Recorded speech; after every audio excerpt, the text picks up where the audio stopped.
Hey guys, our big question for today is how can a performer optimize their training to improve their performance in a given sports activity? So the lesson question is what are the different types of training and how can they improve sports performance? This is going to be part one of two sessions talking about different types of training that you can use to improve your sports performance. So, diving straight into it, first type of training we have here is circuit training. Circuit training is a series of exercise stations whereby periods of work are interspersed with periods of rest.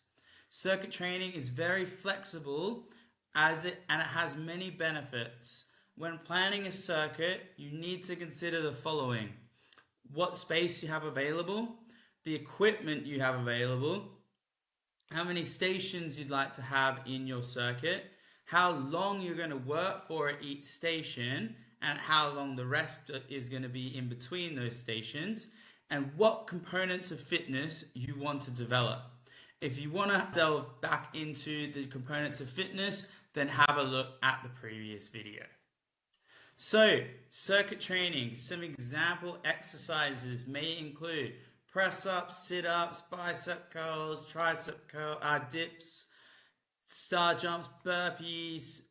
The world's your oyster. It can be done with little to no equipment, which makes it very inexpensive. You can use it to train the whole body or to target specific muscle groups.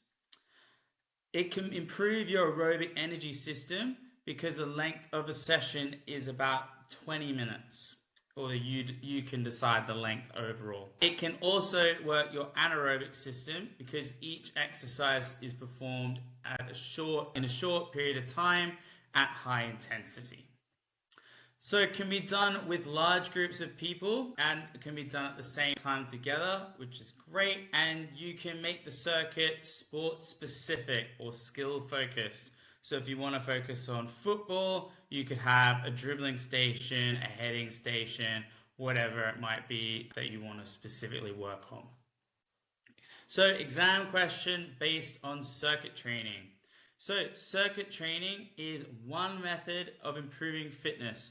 What is meant by circuit training? So this is a 2-mark question. So let's have a look at how we would gain the answers. So award 1 mark for each of the following points up to a maximum of 2 marks. So definition: a series of exercise stations whereby periods of work are interspersed with periods of rest. So you got 2 points there to make up your response. Then we have continuous training. Continuous training involves working for a sustained period of time without rest. It improves your cardiovascular fitness. So this would involve sports such as running, swimming, rowing, or cycling. This training type improves your aerobic fitness. This means working at 60 to 80% of your maximum heart rate. It also improves muscular endurance. It is completed at a moderate or medium intensity, which is why you can do it for a long period of time. And there are no rest periods, hence the name continuous. Then we have fartlek training. So, fartlek training is Swedish for speed play. So this is where there are periods of fast work with intermittent periods of slower work. So the benefits of this are often used in running. So you could do a sprint, a jog, a walk, a sprint, etc. The intensities change in a random order, so it doesn't have to be in a set pattern like in interval training. Can be completed by a large group at the same time. No equipment is needed, which means it's very affordable. It's beneficial for people who play in team sports, because in these sports the intensity of games change. So netball, you sprint for the ball, you might jog back in position, you might walk to the sideline to take a pass. So you got 3 different speeds at which you would be running or walking. So this closely mimics what you would be doing in a game scenario. So question for you, what type of training is better for different athletes? So let's have a look at a few athletes. So we're going to have a look at a marathon runner to start with. So fartlek training develops aerobic and anaerobic fitness. Marathon running uses aerobic respiration, so it is still partly relevant to the training.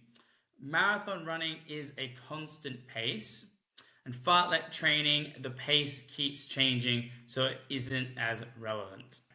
So they choose to complete continuous training. So continuous training uses aerobic respiration. Marathon running uses aerobic respiration. Long period of time at constant speed, medium intensity. Continuous training is performed for a long period of time at a constant speed with medium intensity. So maybe that they would probably choose to use continuous training over fartlek training. Okay, a footballer. So why would they choose to use fartlek training? So a footballer will use both aerobic and anaerobic respiration when playing football. Fartlek trains both aerobic and anaerobic respiration. In football, the pace of the match is always changing, where you're going to be walking, running, jogging, or sprinting. In fartlek, the pace is always changing. So if they were to choose continuous training, a footballer will use aerobic and anaerobic respiration when playing football. Continuous training does develop aerobic fitness, which footballers need, but it doesn't also train the anaerobic training system or the fitness. A footballer is always changing speed when they play football. Continuous training, the pace of training always stays the same, so it isn't as relevant.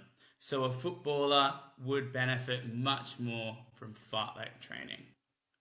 Okay, a couple of exam questions for you. So, which one of the following is the most appropriate method of training for a marathon runner? Weight training, circuit training, continuous training, or fartlek training? Well, we haven't looked at weight training. We're going to do that in the next lesson. Circuit training, possibly, but maybe not. Fartlek training we looked at already, where there were elements of the aerobic system, but it was also working anaerobic. So the continuous training would be much more beneficial to a marathon runner. Then we have interval training. So interval training is periods of training or work that are followed by periods of rest. For example, work, rest, work, rest. So interval training improves your anaerobic fitness.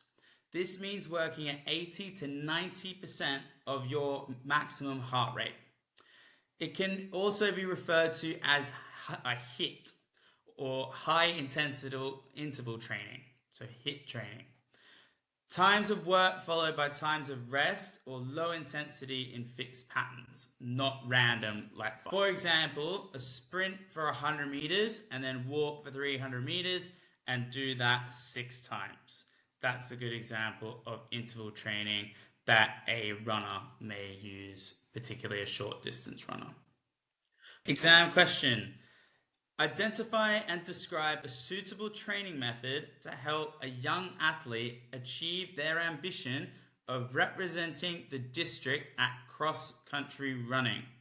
So, have a look at the command words which I've put in the box there. Identify and describe. So, identify will give you 1 mark, describing will give you the 2nd mark. But we need to make sure that the training is suitable for a cross-country runner, or you will not get the marks. So here are 4 examples of what would be beneficial. So we have continuous training. So running, swimming, or cycling for an extended period of time at moderate intensity. Fartlek training, extended moderate exercise with some variation of pace and terrain.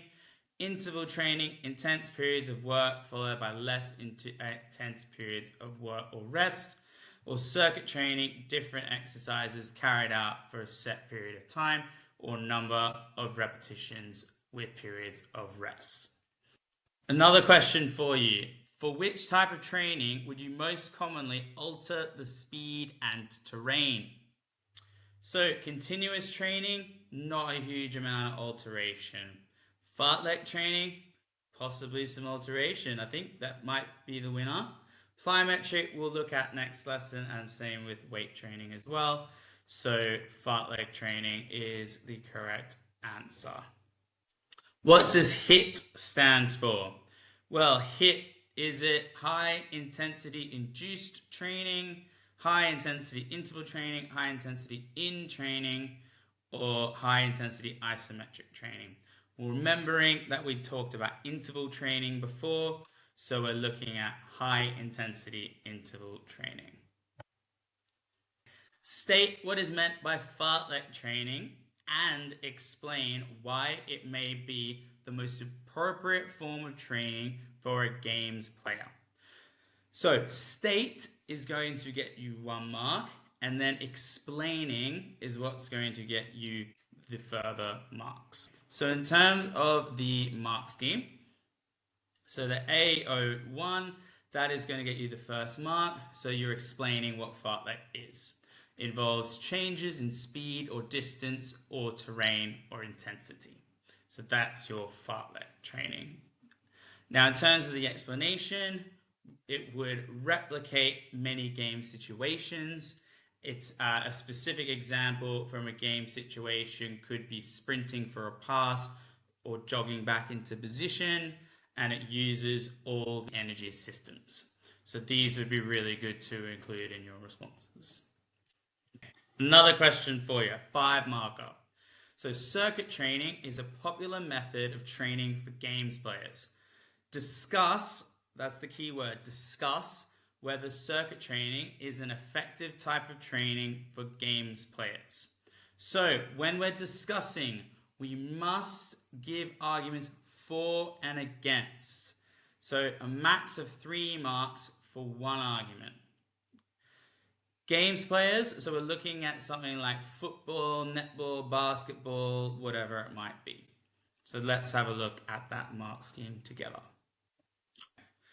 So award 1 mark for each of the following points up to a maximum of 5. So as I said, we'd be looking at around 3 marks for or 3 against. Obviously, there's a lot more reasons for than against in this response.